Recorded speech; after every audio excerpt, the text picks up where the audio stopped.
Welcome back. What's going on, everybody? We got ourselves another weekly event. This time it's Barcelona, Spain, and we are in an old school 2006 Renault RB26. I think it's RB26. I know that's a that's a Nissan engine. Well, I guess it makes sense. Nissan is part of Renault, so yeah, this is the car that Fernando Alonso won his championship in, I believe. I think so. And if you've watched any of my videos before, you know I like to work my way up. Start low, go high. Well, it's a pleasure finish to high. have you join us here at the We're circuit gonna of Barcelona, 80% difficulty as we proceed through to race day for our to first see attempt. just who will claim victory at the Spanish Grand Prix.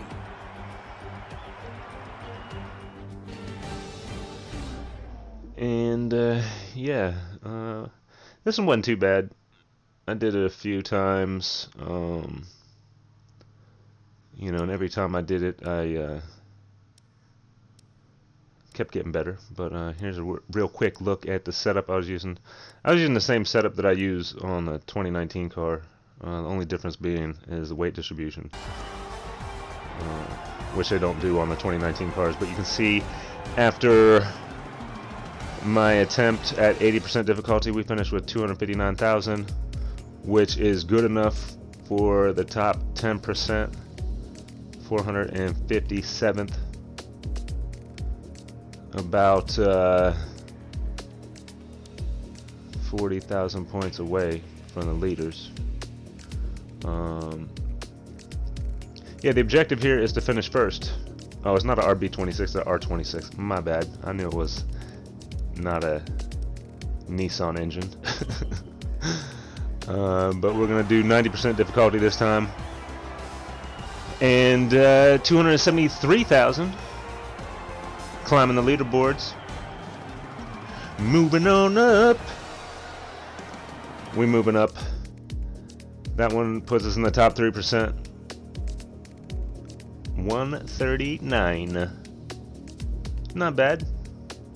Getting closer to the leaders.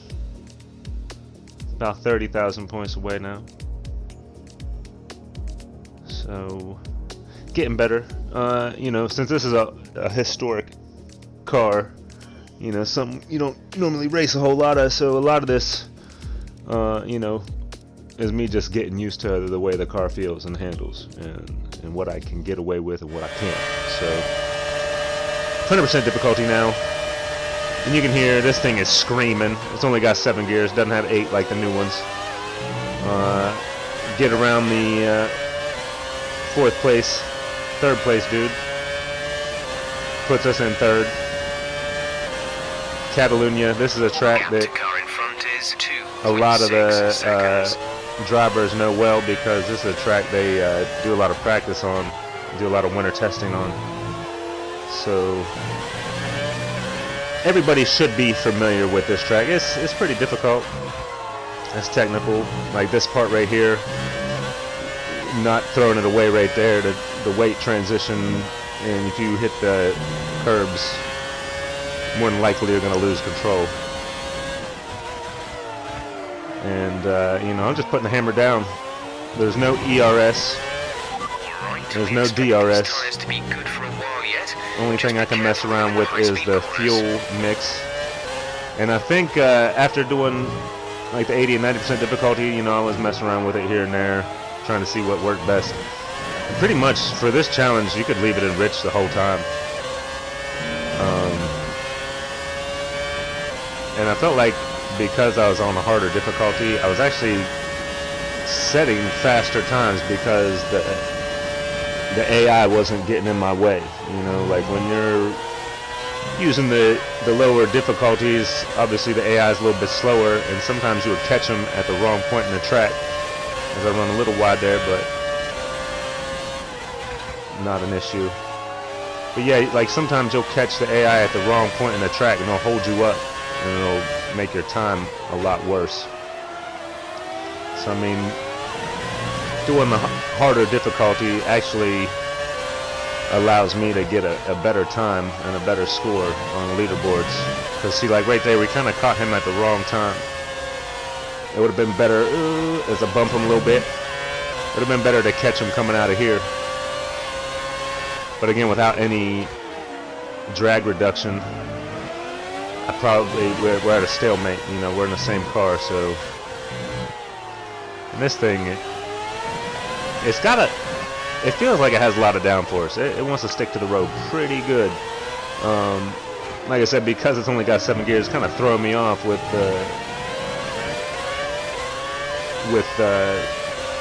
you know, how to drive it. But I get a decent run coming out of there. I'm in his slipstream. Slingshot around him. Make sure I don't chop his nose off and pit myself into the wall. We're around him now into second place. We got to make up one more position. We've got 5 laps left. I'm approaching back markers, as you would expect.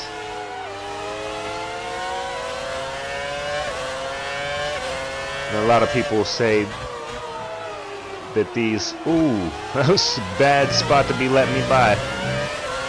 A lot of people are more fans of these cars, these naturally aspirated. I think this is a V10. And I mean, yeah, they sound great, but I don't know. I'm a fan of the hybrids. I think the hybrids sound amazing too. Like just the way the turbos spool, and I don't know. There's a lot of sounds going on in the new cars that are really appealing to me, and I like it. But I mean, you know. These cars sound great too. They just scream all the time. And for me, a lot of driving these cars is about sound. Like, cause I'm not really paying attention to what gear I'm in or the rev limiter or the warning lights. You know what I mean? Like, I'm listening to the sound, and that lets me know when I need to shift. And yeah, it's difficult because you don't want to be banging off every time you're bouncing off the rev limiter. You're actually slowing yourself down. So you want to shift at the right time to be quick. And you know, this is just, it's not anything important. It's not like it's an e-sport qualifying event or anything like that. So it's not detrimental to be perfect 100% of the time. Like, this is just more like a fun little challenge. But we are in first place now. We passed the leader in the pits, and really shouldn't be any more difficult. You know, I'm out front. I think I'm about 2 seconds ahead of the guy in second place.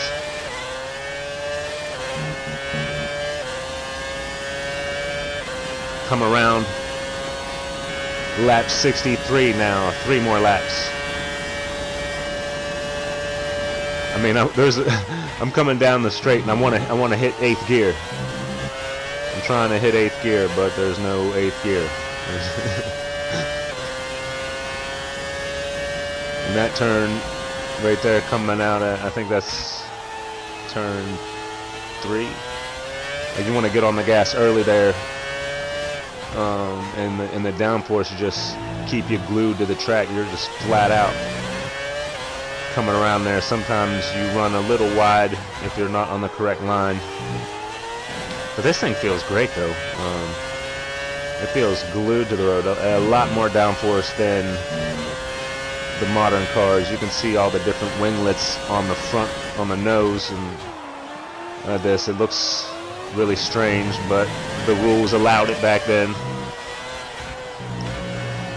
They're trying to make the cars more competitive for the future by not allowing all these different little wings and winglets that you see on the car, in an attempt to make the racing more exciting, because the car that's in the lead is punching a huge hole in the air. and the car behind that's following is losing a lot of downforce. You know, the closer they get to me, the more understeer they will experience. Yeah, so I mean, this is a generation of cars that we will never see again, more than likely, in the future F1. But I'm, you know, I'm still, you know, just plugging away here. I'm not really struggling too much. You know, I'm still setting green sector times. I need to be setting fastest lap times to get a really good score. You can see the guy in second place, Coppins.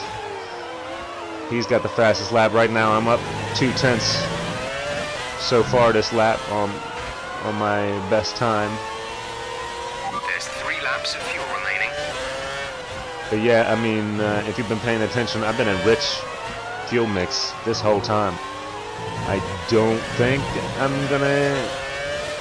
I think I got enough fuel to last the end, just keeping it in rich revs, which hurts you. There, that's a personal best lap for me. I'm a 10th quicker than I have been, but I'm still not the fastest. I'm up 1.5 seconds on the guy behind me. But yeah, going back to the rich fuel mix, I probably should be kicking it down some, because when you're running in rich the whole race, your engine actually starts to overheat, and it will rob you of power. But you know, it's not my car, so I don't care. Let's blow it up. But yeah, I mean, it's a fine line that you walk, because I want to be burning as much fuel as possible. That way, it makes my car lighter and quicker in that aspect. But at the same time, I'm doing a lot more wear and tear on the engine, which is slowing me down. So yeah, it's all how you want to play it. But I'm ahead, I'm leading, and I'm obviously not caring about the engine condition at this point, because we're coming around for lap 65. Final lap of the race. And again, I'm 2/10 quicker that lap. Another personal best time, but not the fastest. Yeah, and I still got too much fuel. So running in rich revs this whole event, or this whole race, I never really had to worry about conserving any fuel. But I bet if I were to do this again, if I were to click it down into lean and standard mode a few times, cool the engine off a little bit, and just run in rich on the straights, maybe I'd have a quicker time. I mean, it's hard to tell. You never know. Again, up 4/10. Like, I'm starting to get a handle on the way this car feels. Yeah, I think fast lap there was 21.4, and I'm at a 21.8. I was up 4/10. I don't know if I'm gonna get fastest lap on this last lap. We'll see. Coming around for the checkered, and we take first. So we complete the objectives as I'm doing jazz hands in the cockpit there. I don't know why I'm doing that. Faces on our top 3 look so incredibly happy as they make their way up to the podium.